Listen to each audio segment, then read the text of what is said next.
Shalom, damai di hati. Puji Tuhan, saat ini kita kembali lagi dalam program Renungan Harian Keluarga Jemaat Gemim Sentrum Bitung. Kita akan membaca dan merenungkan firman Tuhan, tapi sebelum kita membaca dan merenungkannya, mari kita satu di dalam doa, kita berdoa. Ya Tuhan Allah, Bapa yang kami puji dan sembah di dalam anak-Mu Yesus Kristus, bersyukur dan berterima kasih kepadamu ya Tuhan, berkat penyertaan-Mu di dalam kehidupan kami yang kami rasakan sampai pada saat ini. Tuhan, saat ini kami akan membaca dan merenungkan sebagian dari kebenaran firman-Mu. Kiranya Engkau mau memberkati pembacaan kami di saat ini. Di dalam nama Tuhan Yesus, amin. Pembacaan kita di saat ini terdapat dalam Injil Yohanes pasal 20 ayat 3 hingga ayatnya yang ke-5.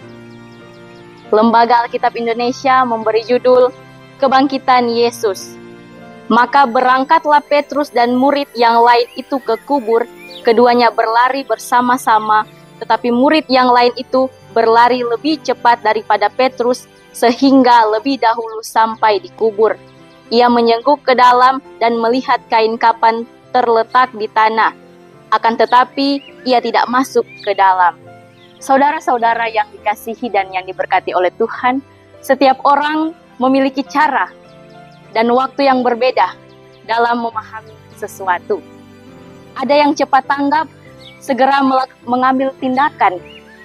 Ada pula yang memerlukan waktu lebih lama karena berpikir dengan hati-hati atau mungkin karena merasa ragu dan takut. Dalam bacaan kita saat ini, kita melihat reaksi murid-murid setelah mendengar berita mengejutkan dari Maria Magdalena tentang kubur yang kosong. Petrus dan murid yang lain itu berlari ke kubur memastikan kebenaran berita itu. Ada kesan tergesa-gesa, ada urgensi yang kuat. Namun, sesampainya di sana, kita melihat sikap yang berbeda antara keduanya. Murid yang lain yang tidak secara jelas dituliskan siapa, namun menurut para ahli kemungkinan adalah Yohanes, sang penulis Injil Yohanes. Ia sampai lebih dulu ke kubur, tetapi ia hanya membungkuk dan melihat ke dalam. Ia tidak langsung masuk, mungkin karena ia merasa takut atau ada sesuatu yang mengkagetkan. Atau mungkin ia masih terikat pada hukum Yahudi tentang kenajisan, sehingga ia ragu untuk menyentuh atau mendekati sesuatu yang dianggap najis, seperti tubuh orang mati. Jika demikian, maka ia sama seperti Maria yang masih terikat pada adat, tradisi, dan hukum keagamaan lama, sehingga hal itu menjadi penghalang untuk benar-benar memahami makna kebangkitan yang sudah Yesus ajarkan sebelumnya. Rasa ingin tahu besar, tetapi rasa keraguannya lebih besar. Ia tidak segera masuk. Baru setelah Petrus masuk, ia pun mengikut Petrus masuk, serta melihat sendiri apa yang ada di dalam kubur. Ini adalah gambaran yang sering kali terjadi juga di dalam kehidupan kita. Kita ingin tahu kebenaran, kita ingin percaya, tetapi rasa takut, keraguan, atau ikatan pada pola pikir yang membuat kita menahan diri. Kita juga lambat untuk memahami kehendak Tuhan, bahkan menunda untuk percaya kepadanya. Firman Tuhan saat ini mengajarkan kita agar tidak ragu sedikit pun tentang kebangkitan Yesus Kristus. Kebangkitannya bukan sekedar cerita atau pengandaian, tetapi kenyataan yang terjadi dasar iman kita sebagai orang Kristen. Jika kita masih ragu, maka kita akan kesulitan memahami makna dari hidup yang baru yang ditawarkan oleh Kristus.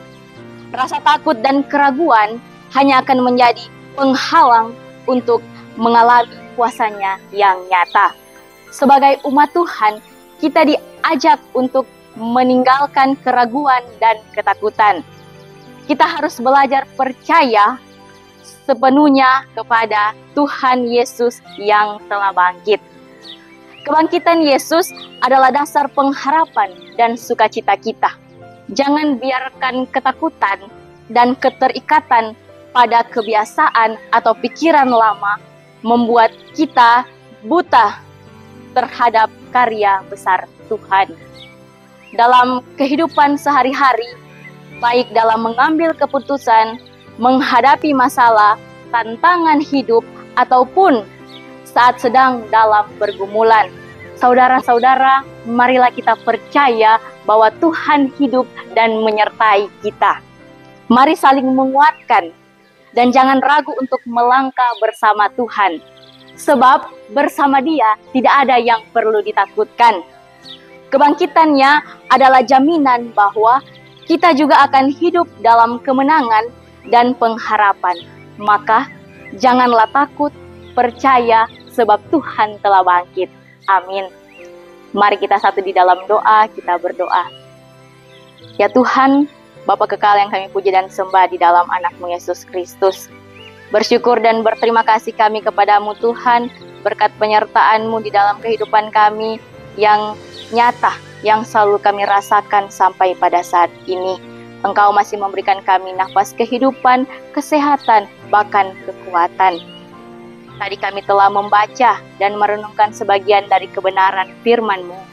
Biarlah firman-Mu bisa kami praktekkan di dalam kehidupan kami sehari-hari. Dan biarlah kami bukan hanya menjadi pendengar, tetapi kami menjadi pelaku-pelaku firman.